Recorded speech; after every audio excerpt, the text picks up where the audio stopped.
നമ്മുടെ സൺഡേ പതിവ് പോലെ യെസ് ഓർ നോ ക്വസ്റ്റ്യൻ ചോദിക്കാൻ പോവാണ്. ഇന്ന് ഞാൻ പതിവിന് വിപരീതമായിട്ട് 6 കാർഡ് എടുത്തിട്ടുണ്ട് കേട്ടോ.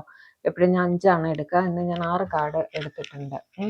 ഇതിപ്പോൾ യെസ് ഏതാ നോ ഏതാന്നൊന്നും എനിക്ക് ഒരു ഐഡിയ ഇല്ല.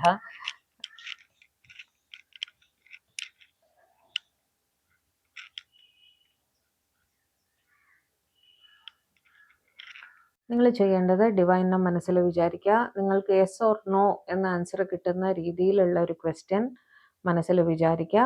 കാർഡ് നമ്പർ ചൂസ് ചെയ്യുക. ഓക്കെ, കാർഡ് നമ്പേഴ്സ് പറഞ്ഞു തരാം. Card number 1, 2, 3, 4, 5, 6.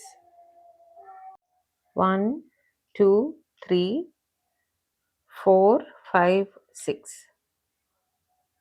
ഓക്കെ, ചെയ്തോളൂ. ഡിവൈനെ മനസ്സിൽ വിചാരിക്കൂ, ക്വസ്റ്റ്യൻ മനസ്സിൽ വിചാരിക്കൂ, കാർഡ് നമ്പർ ചൂസ് ചെയ്യൂ.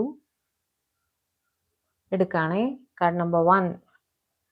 കാർഡ് നമ്പർ 1ൻ്റെ ആൻസർ നോ ആണ്, അൺഫോർച്ചുനേറ്റ്ലി. കാർഡ് നമ്പർ 2ൻ്റെ ആൻസർ വന്നിട്ട് യെസ് ആണ്. കാർഡ് നമ്പർ 3 വന്നിട്ട് മേ ബി ആണ്. മേ ബി ഉൾട്ടയാണ് വന്നിരിക്കുന്നത്. ഓക്കെ, എന്ന് വെച്ചാൽ ഡിലേ വരാം, പക്ഷെ നടക്കും കേട്ടോ.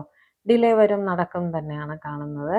ഇൻഡിസിഷൻ ആണ് അവിടെ കാണുന്നത്. അതായത് തീരുമാനങ്ങൾ എടുത്തിട്ടില്ല, മുന്നോട്ട് പോകണോ പുറകോട്ട് പോകണോ എന്നുള്ളൊരു ഒരു കൺഫ്യൂഷനിൽ നിൽക്കുന്നതായിട്ടാണ് കാണുന്നത്. ഓക്കെ, അതുകൊണ്ടാണ് അത് റിവേഴ്സിൽ വന്നത് കേട്ടോ.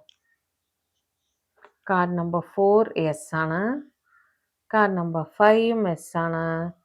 കാർഡ് നമ്പർ 6 മേ ബി ആണ് വീണ്ടും കേട്ടോ.